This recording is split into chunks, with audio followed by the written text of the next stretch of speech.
Let me unmute. Hey, everybody. Happy Sunday to all of you beautiful people. Today is another day that the Lord has made. We shall rejoice and be glad in it. And I am thrilled to be back with Speak Life. We haven't done this in a while, but we are back, and we're back with some amazing men who are rocking it out in the communities, in their neighborhoods, in the academic system. So welcome to all you beautiful people. Actually, when you come on, hey Sheila, how you doing? So when you guys come on, share this with your friends, invite your followers. This is a different time. So typically we're 6 p.m. Eastern Standard Time, but today it's a special guest. He got some amazing things going on. So we had to accommodate the 2 p.m. Eastern Standard Time. So for those of you that's going to catch the replay, God bless you. When you see it again, you may see it Evergreen Live again, but we'll show it to Facebook, to YouTube, to Instagram, even on Twitter. So if you're watching it as the replay, God bless all of you. So I'm gonna get right into it. My name is Simone, the student teacher. I help educators and leaders tell their story through written and verbal communication. I'm a book publisher, I'm an author, and I'm also a speaker. And so today I have the privilege of introducing Ydrate Nelson. I met Ydrate virtually in our Speakers Academy that I'm a part of now, with the one and only Mr. Jeremy Anderson, called Next Level Speaker Academy, really focusing on getting into the academic space to go back as a motivational speaker, because some of you know that I've been a teacher for 16 years. And so I can't wait until June comes. So I'm going to introduce Mr. Ydrate to you guys, and then I'm going to bring him up and let him do his thing. It's really exciting today. So Mr. Ydrate Nelson, he's known as Ydrate the Motivator, right? So if you need some motivation, some inspiration, some education, all those Asians today, he is sure to bring it to you. He's an award-winning humanitarian and speaker. He's a poet, he's an author, he's a certified life coach and educational consultant. He activates different techniques to engage, motivate, inspire, educate, and empower audience. And he is a man of vision. He is a man who gets the job done. He's a man in his community. And I told him that I appreciate the fact that he was able to kind of work around the amazing things that he's doing today to say yes. And so let me get my soundboard. Do I even got my phone with me? I like to get my soundboard out so I could go crazy with people that I invite up here. But I want you guys to put your virtual hands together for Mr. Ydrate Nelson. Welcome. Hello. Thank you for having me. Thank you for having me. I'm actually right downtown in the heart of the city of Phoenix today. Oh, my pleasure. It's loud out here. I'm in the heart of the city today. I'm out here on a community service project, and there's a lot of excitement going on, so it may be loud from time to time, but I'll try to maneuver to where it's quiet and you guys can hear me. Listen, this is what it's about, being in the community, doing your thing. So listen, if it gets loud, whatever, we'll be able to rock out with you today. So listen, thank you for saying yes. I'm going to totally relinquish this platform to you to share with us, speak like us. Please share with them all the amazing things you're doing. Please share more with them about who you are and the things you have done. And you speak whatever it is that God has laid in your heart today. And I'll be back to kind of like follow up and then go crazy in the crowd, because I know you won't shut it down. So again, thank you so much. Oh, it's my pleasure. Thank you for having me today. I'm actually in the heart of Phoenix, Arizona right now, right downtown in the middle of the city. And my partner and I, we're doing this campaign called Refresh Kicks, where we collect slightly used shoes from people who may have a surplus. We try to donate it to children and kids in our community who don't have as much. I think, if I'm not mistaken, in Arizona, we have like 26,000 homeless displaced kids. So we're just doing our part to try to take it from people who have an overabundance and giving it to the people who don't have as much. Today, I am right downtown in the heart of the city. There's a lot of excitement going on in our community. The Suns made the playoffs, which we have not made the playoffs in over a decade. So it may be small, just basketball, but when we come out and there's a winning spirit in your community, it transcends the sport. So I'm glad that I have the opportunity to be out here today, not only give back from a community service standpoint, but also be a part of the community where we have thousands of people out today. Everybody's excited to be here, and it actually has me very excited as well. I am a high school teacher. To be honest, I'm a high school teacher only for the next 5 days. And after Friday, I am stepping away from the classroom. And my goal is to take my message from the classroom of my 200 students that I'm with every day, and take his message all around the world. And that is to encourage everybody to be the greatest version of themselves. I know a lot of times, particularly when we're dealing with our youth and the education system, we get so caught up in trying to look at what somebody else is doing and comparing ourselves to other people. But the best thing that you could do is compare yourself to who you were yesterday and try to improve upon that person by a slight percent, even if it's just one small percentage over the course of time. That's going to add up, and that's going to make a difference. So I'm here now on the campaign, encouraging our society, our world, and anybody that sees me to go out and be the greatest version of themselves. I am taking a huge risk, I have to admit, walking away from a job that I absolutely love. I have the greatest job in the world. I teach digital media. I teach marketing. I'm a head freshman football coach. I am the yearbook advisor, Skills USA advisor, and then just a student mentor on campus. So I have a huge role that I play, but I have a motto that I live by, that good is not acceptable if bad is possible. So while things are good, I don't want to undermine my greatness by selling for things that are good. So I am taking a huge risk, leaving my job, stepping out into entrepreneurship full time, and I'm taking this mission around the world to encourage you to be the greatest version of yourself in the same light that I'm striving to be the greatest version of myself. So that's just a little bit about me. Give y'all a little view of the beautiful city downtown.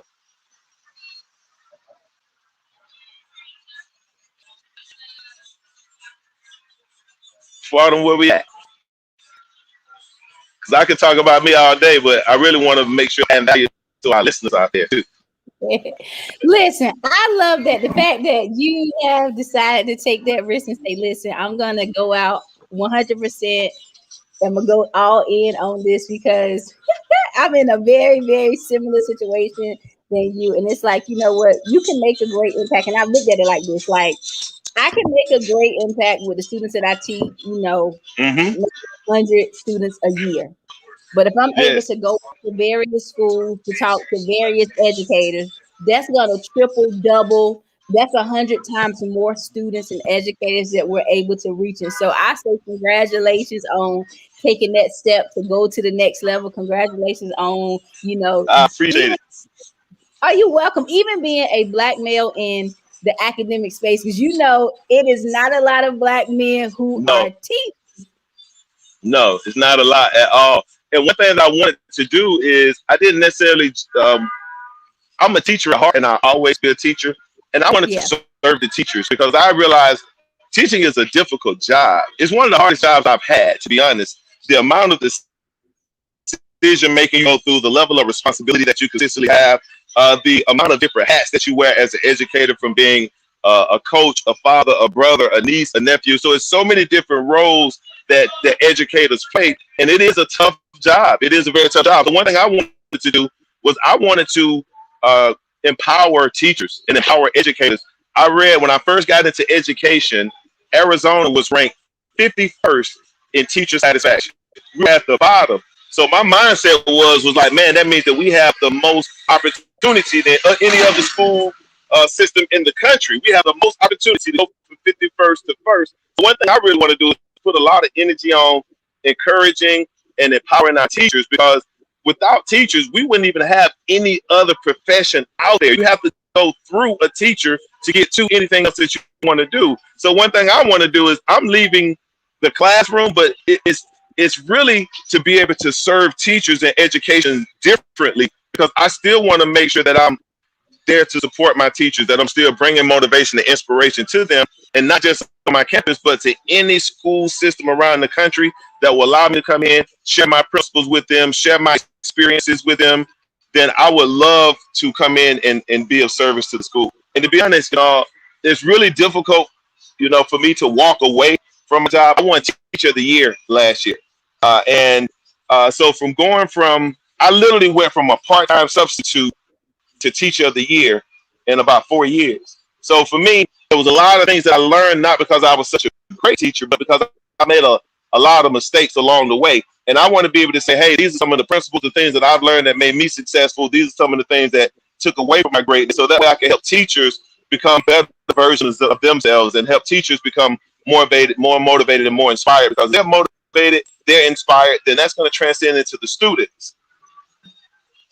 And I want to make sure that our students are getting the best and everything that they deserve. So one of my roles is to be an aid to the teachers to encourage them to be the greatest version of themselves. So that way they can take that same energy and pass it on to our students. Oh my God. So, and I told you, like, whenever I invite people on this, I always feel like it's God ordained. I'm not just going looking for random people. And everything that you're saying today is so resonated with me personally, not a bit teacher of the year, but just all the things that you want to do, and the way God is kind of orchestrating and moving your steps. It's like, wow. So I say congratulations on being teacher of the year, like to go back and be able to really impact other people. And it doesn't take that long. Once you are focused on what it is that you want to do and you say, listen, I'm going to make this happen. So going from part-time substitute teacher to teacher of the year, man, shout out and congratulations to you. Like, so freaking awesome. So listen, what's your be the greatest movement? Can you share with us a little bit about, like, what is that like? Can you give us like the behind the scenes? How did that come to be? What is your messaging and motivation behind be the greatest? Be the greatest. It really started. I was giving a speech to a high school here in Phoenix, probably about 5, 6 years ago. It was an alternative high school, and when you're talking to high school students sometimes, and we go in and we start talking about going to college, and you should go to college. College is not for everybody, so everybody's not going to go to college. So when I went in, if I would have went in there to an alternative school where hundreds of students, only a few of those students were going to end up going to college, I would have lost them all together. They would have ignored me and be like, man, this dude talking to somebody else because I'm not going to college. So Right. when I realized that a lot of those students were not going to college, my message with them was don't worry about going to college. If college is not for you, then don't worry about that. Find the thing that is for you and be the greatest version of yourself. And I took that message and it really resonated with the students. And then I thought about myself. And I thought about how many times I looked at other people and compared myself to someone else. And I said that I can't be the greatest version of them. I can only be the greatest version of myself. If you're a basketball player and you set out to be Michael Jordan, you're not going to be Michael Jordan, but you can be the greatest version of yourself. So this whole movement is about, encouraging people to be the greatest version of whatever they are. So you be the greatest you, be the greatest student, be the greatest teacher, be the greatest leader, be the greatest father, be the greatest son, be the greatest mother. Whatever it is that you choose to do, be the greatest at that. Don't worry about nobody else. If you're not doing what somebody else doing, don't worry about them. You just focus on you. And you get better today than you were yesterday, and tomorrow you get better than you were today. And if you keep doing that every day, focusing on being the best version of yourself, you're not only going to truly become the best version of yourself, but you're going to inspire other people and give other people to be the best version of themselves. So the movement is really about personal and professional development, cultivating a mindset where you are striving to be the greatest version of yourself. We're not worried about what other people do. We're not worried about their pockets. We're not worried about where they live, what they got. We are leveling up personally, taking ourselves to the next level, being the greatest version that we could possibly be, and not worried about what we don't have. We worry about building on what we do and elevating ourselves. So right now, I'm going to be launching Be the Greatest University. The only reason that it's not up and out now and already launched is because I was being faithful to my school, and and this is something I was struggling with, to be honest. I felt that I knew that I was leaving education and that I was gonna not step back in the classroom after this fall. But a part of what I had to do was be faithful to what I had. So I really felt like I was cheating on my job with my business sometimes, because I wanted to make sure that if I'm really out here trying to serve and encourage people to be the greatest version of themselves, I can't leave the opportunity that I have to empower the people that I got to be able to go and do something else. Especially if I say, I'm here to serve, I'm here for the students, I'm here for the teachers, and I need to serve the students and the teachers that I have now. And then once I'm done serving them, then I can move into the next level. So truthfully, I wanted it mentally, I wanted to be already up and going, but I knew that I had an obligation that superseded my desire to do that. So it'll be launched, the official Be the Greatest University, be launched within the next 2 to 3 weeks. So we'll have leadership development programs for students, leadership development programs for teachers, and then also for administration, and then also for personally. So if you have we have a personal greatness program as well. So we'll be rolling that out And my goal is to be able to impact as many teachers, students, parents, working professionals, aspiring and emerging leaders as possible, and encouraging them to do the same thing, to just be the greatest version of themselves. And I think that that's is what it's going to take for all of us to elevate our world to the next level. I got my soundboard now. Oh, come on now. I love that how you talk about, you're gonna serve where you are now. And Exactly. for a long time when I first started, with the student teacher, I had a very difficult time trying to navigate between being Miss Walden, the teacher for a county, versus being the student teacher in my own business. And when I Hmm. got there, I was like, you know what, I'm gonna just do it. And I do understand how you feel that tug between this is my job and this is what I do. And my principal has always asked me, like, once you start what you're doing here, and I'm like, man, I don't want to do it with them, but I have done it. But yeah, I say congratulations. I can't wait till it launch, like 5 days. Like that's gonna be amazing. And the fact that you're already in the community doing things, going back, speaking, helping other people, because this has helped me. I always say I am the first recipient of the messages that any of the guests come on and share. So this is like Hmm. pump me up, encourage me today. Like, come on, man, you can do this. So like, I'm You like, definitely, you definitely can. There's a book that I love called The Biology of Belief by Bruce Lipton, and he mhm. talks about because I'm real big on my on mindset. So I was really focusing on mindset, but I still found myself not reaching my goals, and I was kind of perplexed by what was happening with me because I felt like mentally I was locked in. And then I read this book called Biology of Belief by Bruce Lipton, and he talked about how your conscious brain, we can process information at about 40 to 50 bytes of information per second. It seems astounding to me. I was like, man, consciously, we can do a lot in a second. But then he said that subconsciously, you can process information anywhere from 11 million to 40 million bytes of information per second. Now, consciously, where we're processing 40 to 50 bytes of information per second, that's where our mindset resides. And then subconsciously, where we're processing from 10 million to 40 million, that's where our belief systems reside. So if there's a contradiction between what you think and what you believe, then what you believe is guided by your subconscious brain that is anywhere from, a couple 100,000 to 1 million times stronger than your conscious brain. So it don't matter what you think if your belief system is not in line with your thought process. So for me, having the mindset is the foundation to your success. But the first step to getting that mindset is making sure that you cultivate the belief system that is possible for you to achieve it. And once you cultivate that belief system and it lines up with your mindset, then there's nothing on this earth that can stop you from reaching your goal. Nothing. Oh, I'm gonna read that book. Like I never read it like that, but it makes so much sense. Like you can say whatever, but if your mind ain't there, you definitely gonna do some other stuff. Yep. Wow. Because we revert back to habitually what happens to us, and our habits are formed by the subconscious brain, which is guided by 10 to 40 million bytes of information per second. So it's going to naturally go back to what you think and what you believe, and not necessarily what you think.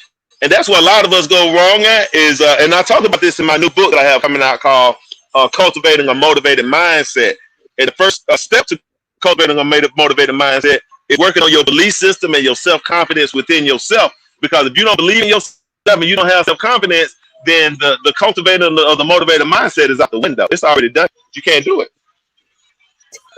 Ah, Miss Kim Jones is like, wow, Kim, I'm with you. I'm like, wow, that is like powerful. And it really, that's like practical things that people can take and say, okay, now I understand how it affects me. Now let me Hmm. go figure out what I need to do to kind of self-correct this because what I really want to do ain't what I'm doing, and I need to figure out how I can change this thing around. That is like dope. Wow. Listen, Wandre, it has been like an absolute pleasure to talk to you today. I know you're in the middle of, your thing in the community. Thank you for what you do. Thank you for serving. Thank you for being a black man in the academic space because a lot of our sons, nephews, big brothers, little brothers, they don't always see that representation in the academic system. So I want to say thank you You're for right. doing it. You're right. And I just want to say that that's the only reason that I teach. To be honest, I'm going to be honest. And And I'll tell this quick story before we get out of here of how I even got into education. I came into education as a part-time substitute and a full-time entrepreneur. So I would substitute on Tuesdays and Thursdays because I wanted to include within my professional academy a junior leadership academy for high school students. And I wasn't working with high school students at the time, so I started substituting. I went to this school. I would rotate schools. I would be at one school on Tuesday. I would be at another school on Thursday every week. Just one day I was at this one school, and the principal came to me. He saw me walking on campus. He said, "Hey, you substituting here today?" I said, "Yeah, I am." He said, "You ever thought about teaching full time?" I was like, "Nah, not really." He says, "Man, I got this situation I think it would be perfect for." And then I was like, "Well, I don't really want to teach, but And he was like, "It's this science class." I was like, "Oh, I'm covering that class today." So he was like, "I really want you to consider, So I said 2 weeks. I'm gonna date this situation for 2 weeks, and after 2 weeks, I'll let you know. The class was so crazy because 2 teachers had already quit. It was science that I knew nothing about. I didn't have no books. I didn't have a computer. I had nothing. It was just me, a substitute, in this room with these classes with no.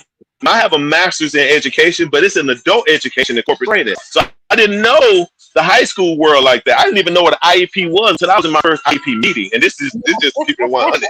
I didn't even know. I was sitting in the meeting and I was like, "Oh, I was supposed to do what?" Like I didn't even know. Right. So the Friday came, right? The principal stopped by my class and I saw him outside the window and I ran and I told him I was asking about others. "Now, I don't think this is the one for me, sir. I appreciate the opportunity. I appreciate, I told the man, no. This was that morning during second period. At lunch that day, a Hispanic student named Miguel Clone came up to me. He's graduated now. And he said, "Man, Mr. Nelson, I know you just got here and all, man. And some people say it's too early for me to make this judgment, but you're the coolest teacher I ever had, bro. I'm just glad you're here." And he bear hugged me and he went and sat down.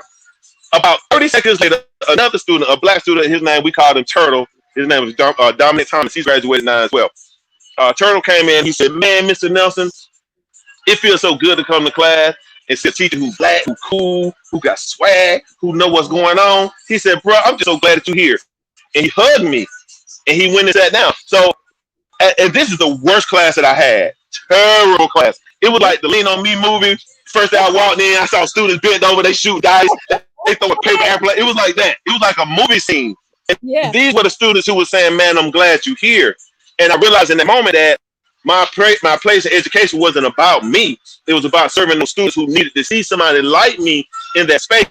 And I was like, man, if I make it about me and I leave and try to go get money and serve somewhere else opposed to serving where I'm called to serve, I felt like it would hurt me and them. And I was like, man, that's like a double whammy. If it's going to hurt me and the people I'm called to serve, then I need to focus on serving the people that I'm called to serve. And then when the Most High tell me it's time for me to move on, then I'll evolve and I'll move on. And that's the point that I think I am now. So some specific things that I needed to learn in the education space, how to communicate, reach out, be effective with the students, how to communicate with my peers, what it's like within that space. Take everything that I've learned, quantize it, the good, the bad, the ugly. I heard somebody say that a smart man learns from his mistake, but a wise man learns from other mistakes. So off of the mistakes that I made, I can take those, quantize those, put those in the book, and use that in the education space to help create a better experience for our teachers and for our students. So I feel like I'm called to do this. So it's not something that I chose to do. This truly chose me, and that's why I'm here, and that's why I do it. Wow. Let me give you just a round of applause, man. No, that is dope. Watch it. I'm gonna tell you this little story, and that's why I like it when the conversations are really organic, because you never know what's gonna come up. So, probably maybe 4 years ago, I had this very severe class of students with disabilities, and I was like, I'm not a special ed teacher. I teach reading. I don't know. Some of these children were like in wheelchairs. They couldn't write. They had one-on-ones. And I would literally come home and cry because I'm like, Lord, I don't even know what to do. Like, why are you giving me these students? Like, I don't even know. So one thing he told me, he was like, just for educators, like, just love them. Like, love the hell out of them. So now I'm loving my colleagues. And then he tells me one weekend, take their IEPs home and I want you to pray over them. So I said, all right. So I get them and take them. You know, these are legal documents. So you not supposed to take them nowhere. But if the Lord said, take them home and pray over them, take them home, book bag, and we going home.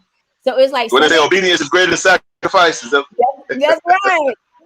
So that Sunday night, I remember, okay, let me get these IEPs out and pray over them really quick. And I said a really, really short prayer. And what he told me, he was like, IEP stands for individualized education plans. But he says, what you're going to do is, as you pray, you're going to intercept the enemy's plans over their lives. And you're going to pray my will into their lives. And so I just became fervent in praying for them. When I tell you, that was like my best freaking class. I mean, they may not been able to do all the academic piece, but socially, emotionally, they bloomed, they blossomed, and it was so like rewarding for me. Like I cried at the beginning because I didn't know what the heck I did. At the end of the year, I cried because it was like I seen so much growth, and it was like I was sad that I didn't have them anymore. But I'm telling you, when you really do align and stick and stay, and I felt like I've stayed through all the process like you, and to grow and to learn. It's like now it's like, Lord, 16 years, I'm ready to go. I'm ready to go all in. And I'm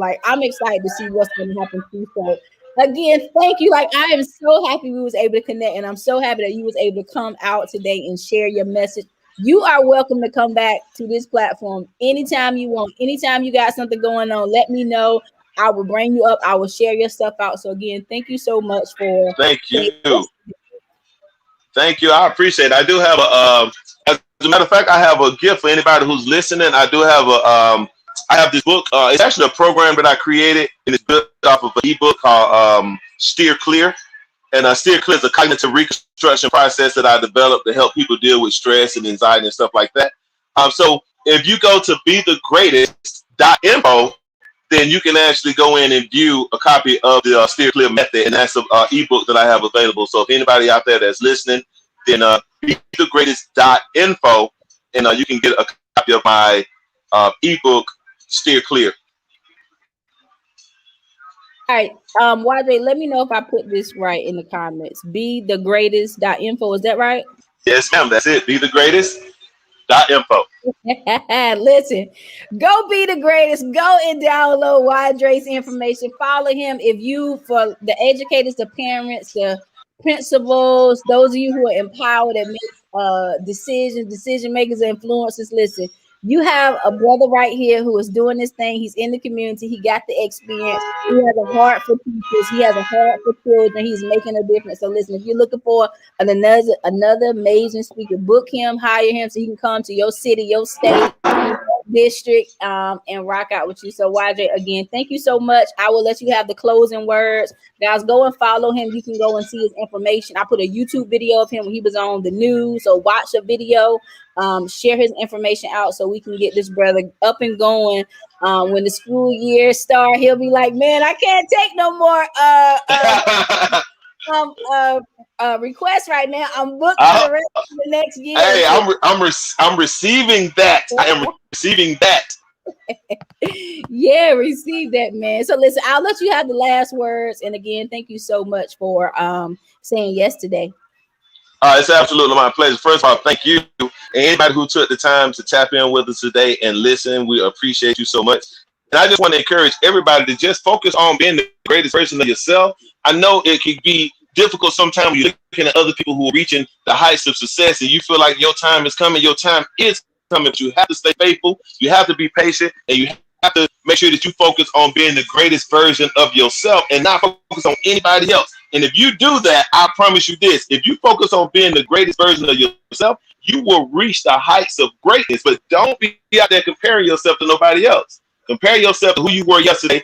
Elevate by 1%, and then don't beat me to the top. Meet me at the top, because we're gonna get there together. That's the goal, is for us to elevate, be the greatest version of ourselves together. So that's just it. Be the greatest you that you can be, and elevate to the heights of greatness. We on to the next level.